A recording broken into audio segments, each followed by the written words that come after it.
Welcome to Harbor Rock Wealth Management's Planning Tip of the Week. My name is Ruben Smith, and again, I'm joined by my good friend and partner, Jimmy Luster. Welcome.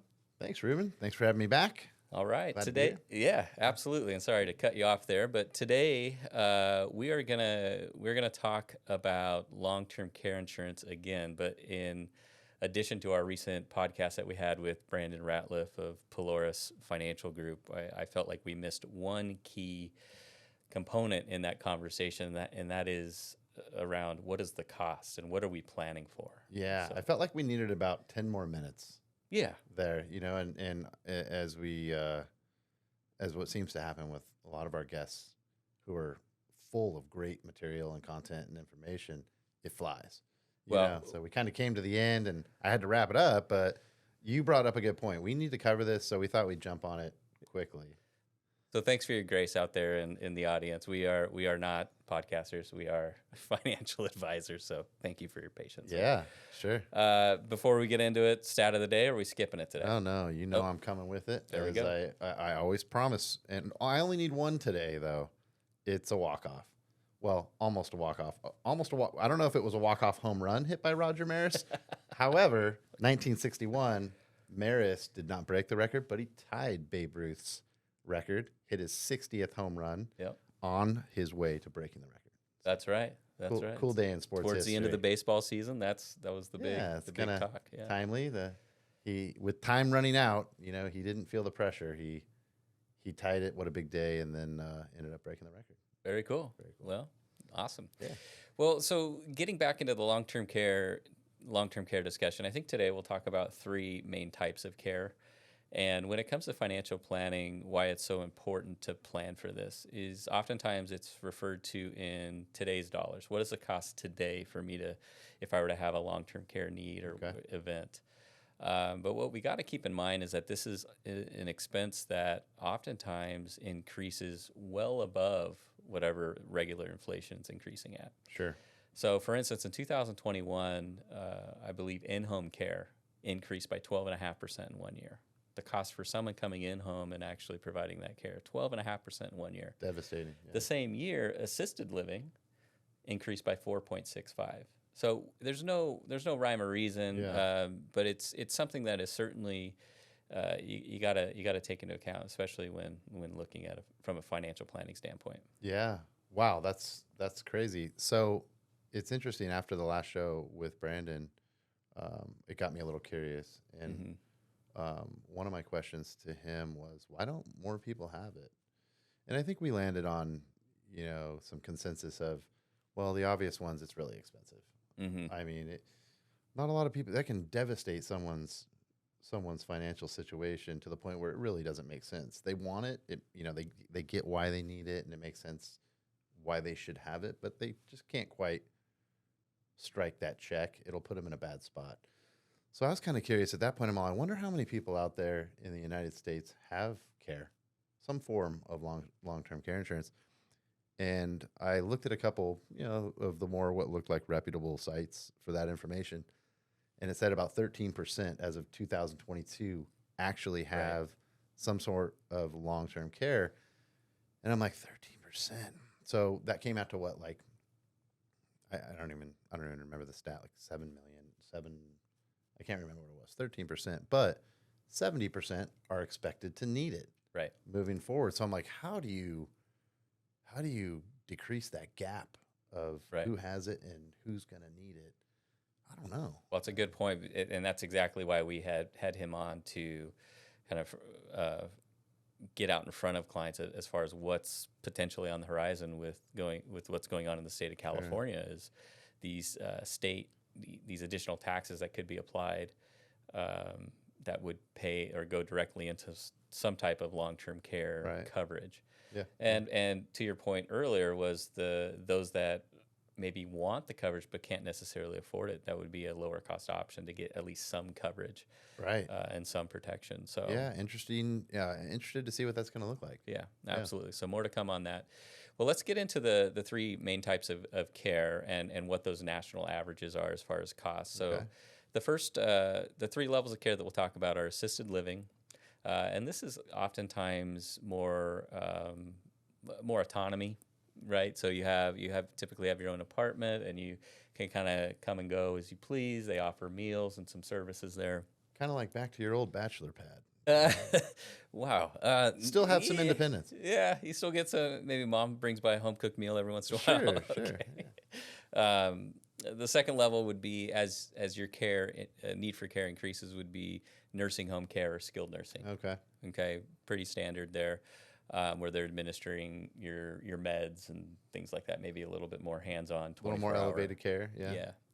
And then the last one, which I think is very important, is in-home care. Most of the clients that we speak to about long-term care, when we talk about choice of care, they would prefer to have all these services provided in-home. So Yeah. they're around their family, they're around Makes their sense. pets, their belongings, their normal surroundings. Ultimate comfort as much as you Right. can get. Yeah. Right. So let's get into the actual cost of these. So the national average, and this is as of the end of 2022, so fairly recent. The average monthly cost for assisted living was $4,500 a month, so $150 a day. Works out to be about $54,000 a year. Okay. Right. For skilled nursing or nursing home care, $9,034 Big jump. a month. Now that was also for a private room. Okay. Okay, so not sharing a room with another patient or another guest. Okay, so that works out to be about $108,000 a year.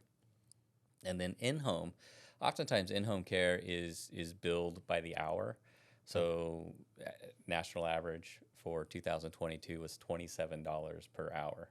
Now, if you work that out to be, let's say, a full-time employee, 40 hours a week, Yeah. that'd be about $56,000 a year. Okay. Now, if you need 24/7 care, you can imagine that would be a lot more expensive. Sure. Okay. Yeah. Okay. So to take this a step further, and why we plan for it and model this in every financial plan is, let's take an example client. So we have a client that's 55 years old. Their focus at that point in their life is on retirement, say Right. 5 to 10 years from that point. When we model a long-term care event, we do factor in not only what it would look like in today's dollars, but also we have to factor in what we talked about earlier, is the cost of these services going up so substantially. So for every financial plan we run, we model the expense increasing by 7% a year. Okay. Right. Okay. So in this example, we have a 55-year-old, and let's say we're going to model the average expense there for skilled nursing. So $108,000 a year, and they're not going to have a long-term care event until, say, age 80. Okay. Okay, so that $108,000 expense is going to increase each year by 7% for the next 25 years. Okay, so when you look at what this can amount to, just in 1 year of care, if that projection ends up being anywhere close to being accurate, it'd be over $500,000. It'd be $580,000 for 1 year of care. I know on some plans we've run Mm-hmm. for like both the couple, Oh yeah. both having an event, we've seen it into the millions. Oh yeah. So we'll, You know, we'll even now, later, a little later in life, you know. Right. Well, what happens if when we had Brandon on, he talked about the average life expectancy once someone has a long-term care event. For the Yeah. female, it was just over 3 years, and the male was just under 3 years. Yeah. So if we spread that out over 3 years, now you're looking at $1.75 million in healthcare costs or long-term care costs.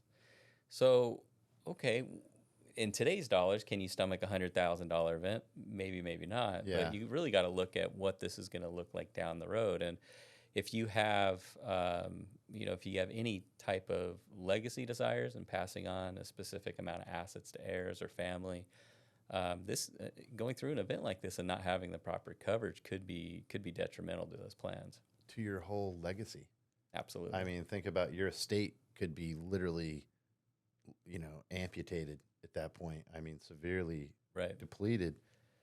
Well, and Brandon brought that up too, the point of, because I asked him, are there moments where,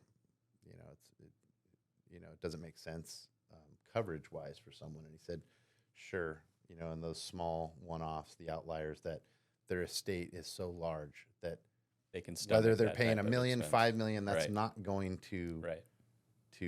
deplete their estate to the point where it's detrimental. But he said, the premiums, even though you might think they're a little expensive, Right. the coverage that, look, 70% plus is the estimation.